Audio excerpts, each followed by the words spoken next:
अंधेरी रात थी। हवा तेज चल रही थी। एक छोटी सी बस्ती के एक पुराने घर में सोना और नैना अपनी माँ के साथ रहती थी। सोना का रंग काला था, जबकि नैना दूध जैसी सफेद थी। सोना जितनी शरीफ और भोली थी, नैना उतनी ही अकड़ वाली और अपनी सुंदरता पर घमंड करने वाली लड़की थी। नैना सोना के साथ हमेशा दुर्व्यवहार करती थी। जब भी दोनों के पापा नए कपड़े लाते, नैना तुरंत उससे छीन लेती थी। अरे सोना, ये सुंदर कपड़े तेरे काले रंग पर अच्छे नहीं लगेंगे। तू इनमें और भी गंदी लगेगी। मैं पहनूंगी इन्हें, समझी ना। सोना की आंखों में आंसू आ जाते हैं। वो चुपचाप अपनी माँ के पास जाकर रोना शुरू कर देती है। माँ उसका सर सहलाते हुए कहती है, बेटा, सुंदरता मन से होती है। जो इंसान अंदर से सुंदर होता है वही सच्चा सुंदर होता है। तेरी माँ हमेशा तेरे साथ है, फिक्र मत कर। सोना माँ की बात सुनकर थोड़ा शांत हो जाती है, पर अंदर ही अंदर दुख महसूस करती है। कॉलेज में भी उसके साथी उसके रंग को लेकर चिढ़ाते थे। कोई उसके पास बैठता नहीं था, कोई उसका हाथ नहीं पकड़ता था। वो अकेला सा महसूस करती थी। एक दिन घर पर सोना ने सोचा कि अगर वो भी नैना की लिपस्टिक लगा ले तो शायद थोड़ी अच्छी दिखे। उसने धीरे से लिपस्टिक उठाई और अपने होठों पर लगा ली। तभी नैना तेज कदम से आई। अरे सोना, तो ये क्या कर रही है? ये मेरी लिपस्टिक है, रख, तो वहां पे रख। सोना डर के मारे कुछ बोल नहीं पाई। उसकी आंखों में आंसू आ गए थे। मेरी लिपस्टिक कैसे छुई तूने? हाँ, तेरी औकात नहीं है मेरी लिपस्टिक लगाने की। चल भाग यहाँ से, वरना मैं ऐसा पीटूंगी कि तेरा मुंह दिखाने के लायक नहीं बचेगी तू। ये कहकर नैना जोर से एक थप्पड़ सोना के गाल पर मार देती है। सोना गिर जाती है, फिर भी नैना रुकी नहीं। उसने सोना को मारना शुरू किया। अगर माँ से कुछ बोला ना तो तुझे नदी में फेंक दूंगी, समझ गई ना तू? चुपचाप अपना मुंह बंद कर और ये अपना काला मुंह लेकर चली जा यहाँ से। सोना रोते रोते सुन रही थी। माँ घर पर नहीं थी। जब माँ आई तो सोना चुप रही। माँ ने देखा कि सोना के हाथ और पैर में चोट लगी है। माँ ने सोना से पूछा, बेटा, तुझे ये चोट कैसी लगी? दिखाओ तो, देखो कितना खून बह रहा है। बताओ तुम्हें ये चोट कैसी लगी? सोना चुप थी। उसने सोचा कि अगर माँ को सच बता दिया तो नैना सच में उसे नदी में गिरा देगी। उसने झूठ बोल दिया कि वो गिर गई थी। माँ ने उसके जख्म साफ किए, पर उसका दुख नहीं समझ पाई। दिनों के साथ वक्त आगे बढ़ने लगा। एक दिन एक अमीर लड़के का रिश्ता आया सोना के लिए। माँ खुश थी। उसने नैना से कहा, नैना मेरी बेटी सुन, जब वो लोग आए तो तू सामने मत आना। तेरा रंग गोरा है, कहीं उन्हें लगे ना कि तू लड़की है। और वैसे भी तू जानती है तेरी बहन को कितने लड़के वाले आकर देख चुके हैं। ये हमारे पास अच्छा मौका है। समझ गई ना तू मेरी बच्ची? नैना ने अपनी माँ की बात सुनी, पर मन में गुस्सा भर गया। जब लड़का अपनी माँ के साथ घर आया तभी माँ ने सोना को बुलाया, लेकिन जैसे ही उन्होंने देखा लड़की की माँ तुरंत बोल उठी, अरे अरे, ये तो काली है। हमने अपने बेटे की शादी किसी कलोटी लड़की से नहीं करेंगे। हमारी जब बात हुई थी आपने नहीं बताया कि आपकी बेटी काली है, वरना हम यहाँ रिश्ता ही नहीं लेकर आते।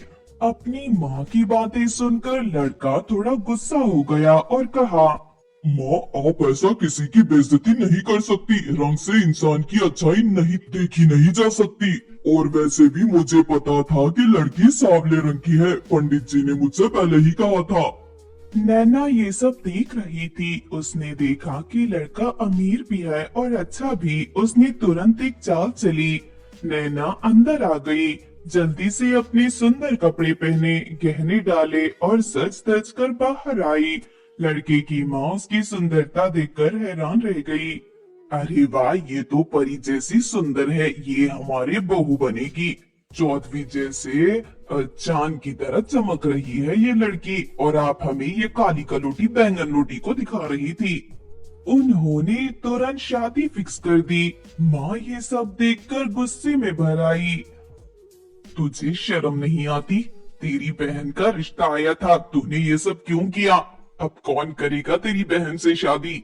माँ मैं इतनी सुंदर हूँ तो मुझे ही उस अमीर लड़के से शादी करनी चाहिए। सोना तो वैसे भी काली है, उसके लिए कोई और देख लेना। आपने देखा ना लड़के की माँ क्या कह रही थी? सोना की आंखों में आंसू भर आए। वो दौड़ती हुई घर से बाहर भाग गई। सोना बिना सोचे समझे दौड़ती चली गई। उसके दिल में बस एक ही दुख था, उसकी अपनी बहन ने उसे धोखा दिया। नैना की हर बात, हर बेइज्जती उसके मन में गूंज रही थी। मैं इतनी बुरी क्यों हूँ? भगवान ने मुझे इतना काला क्यों बनाया? क्या सच में सिर्फ सुंदरता ही सब कुछ होती है? बोलिए ना भगवान जी, बोलिए ना। वो जंगल के एक सुनसान रास्ते पर पहुंच गई। आंसू पोंछते पोंछते वो एक कुएं के पास पहुंच गई।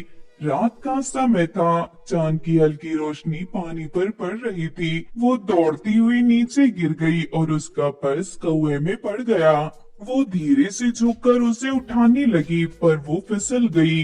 उसका हाथ कुएं के अंदर लटक रहा था।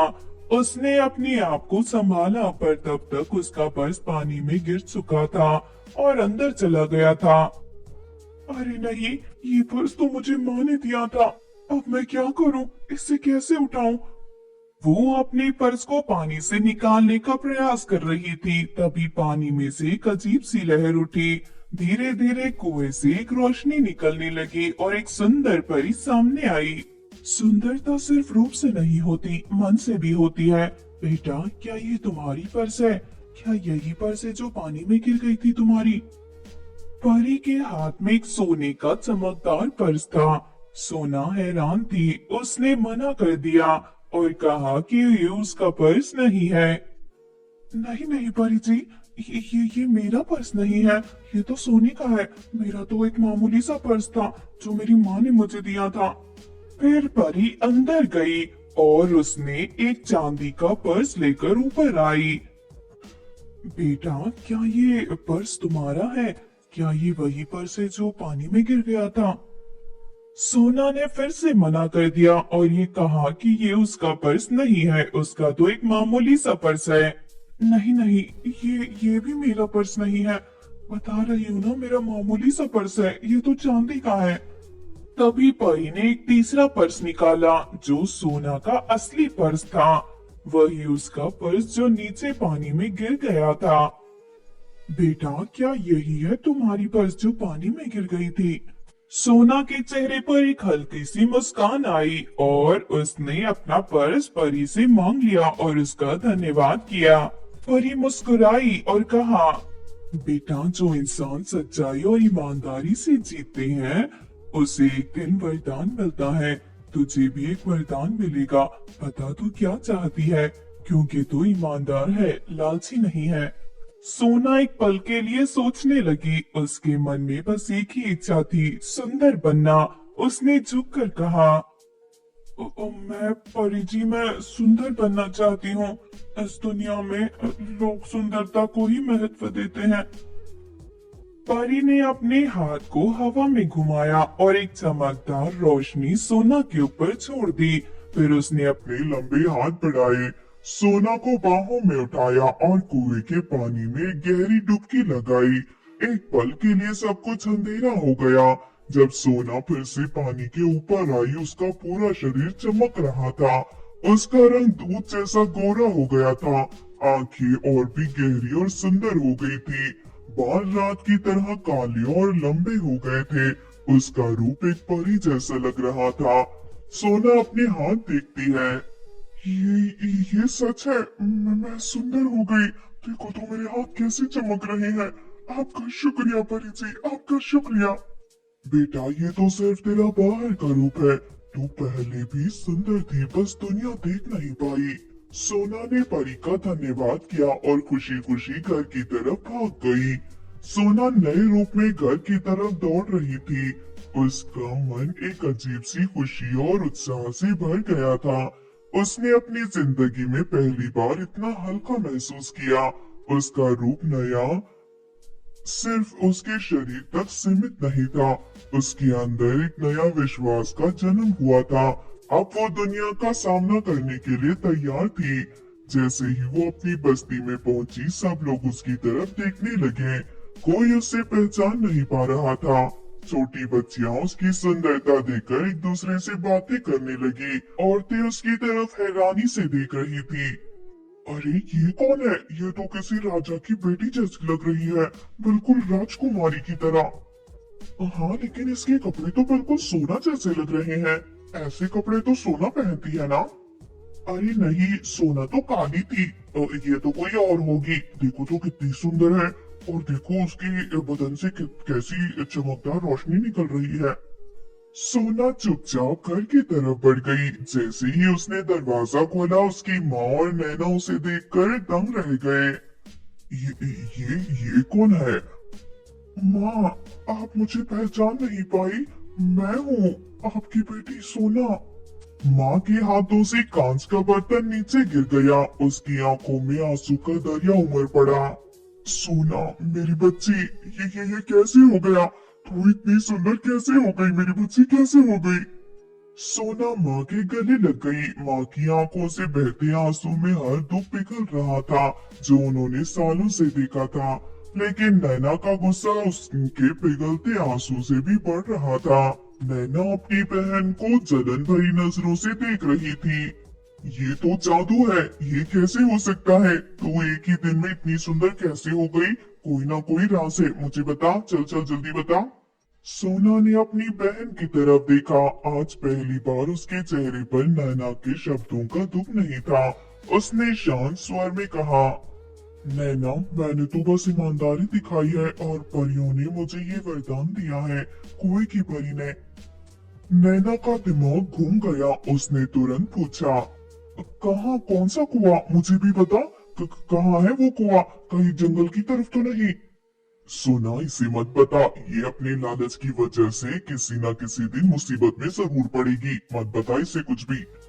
लेकिन सोना की रूह आज भी प्यारी थी। उसने सोचा कि अगर नैना भी ईमानदारी से परी का सामना करेगी तो शायद उसका भी भला हो सकता है। सोना ने धीरे से कहा, जंगल के बीच एक कुआं है, परी वहां आती है और सिर्फ सच्चे इंसान को वरदान देती है। तुम भी सच्चाई और ईमानदारी दिखाना। नैना ने ये सुना और बिना सोचे समझे वहां भाग गई। उसके मन में बस एक ही बात चल रही थी, अब वो सोना से भी ज्यादा सुंदर बनेगी। रात का समय हो चुका था। जंगल का माहौल डरावना लग रहा था, लेकिन नैना को सिर्फ एक ही चीज दिख रही थी, परियों का जादुई कुआं। जैसे ही वो कुएं के पास पहुंची, उसने अपना पर्स जानबूझकर कुएं में डाल दिया, फिर हाथ जोड़कर इंतजार करने लगी। थोड़ी देर बाद वहां परी पानी से बाहर आई। उसके हाथ में एक सोने का पर्स था।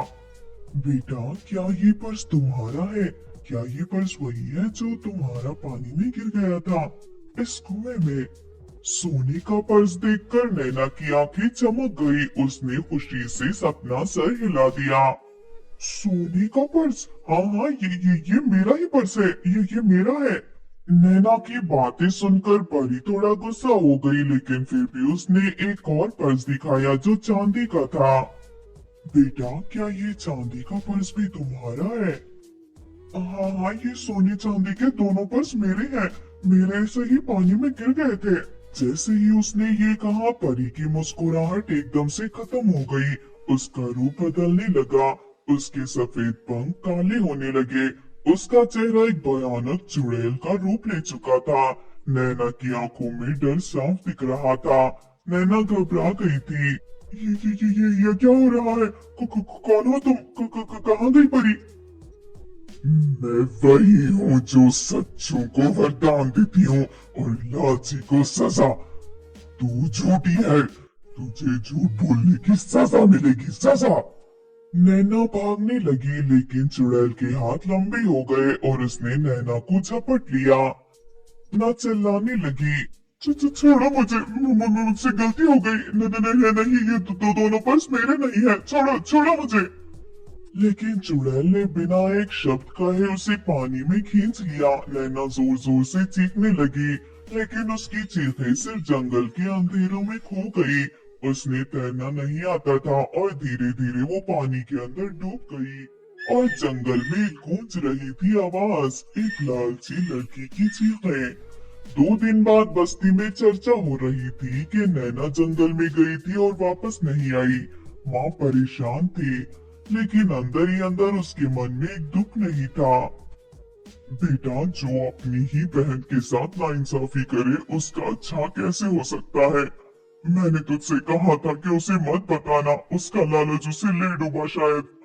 तभी एक कार बस्ती में आई। वही अमीर लड़का अपनी माँ के साथ घर आया। उसकी माँ हैरान थी। ये तो वही लड़की है जो काली थी। ये इतनी सुंदर कैसे हो गई? लेकिन लड़का चुप रहा। उसने माँ की तरफ देखा और कह दिया, अम्मा, मैंने कहा था ना, सुंदरता मन से होती है। इस लड़की का दिल अच्छा है और मुझे सिर्फ इसका दिल चाहिए। मुझे इसके रंग रूप से कोई वास्ता नहीं। मैं शादी करूंगा तो इसी से करूंगा, समझ गई ना आप? लड़के की माँ ने कुछ नहीं कहा। लड़का सोना की तरफ देखकर कहने लगा, मुझे नहीं पता कि तुम फिर से गोरी कैसे हो गई। मुझे तुम्हारा काला रंग भी पसंद था। क्या तुम मुझसे शादी करोगी? मैं तुम्हें हमेशा खुश रखूंगा। मैं तुम्हारे रंग रूप को नहीं देखूंगा। सोना की आंखों में आंसू आ गए। पहली बार किसी ने उसे सिर्फ रूप से नहीं बल्कि उसके मन से देखा था। सोना ने अपनी माँ की तरफ देखा और हाँ में सर हिला दिया।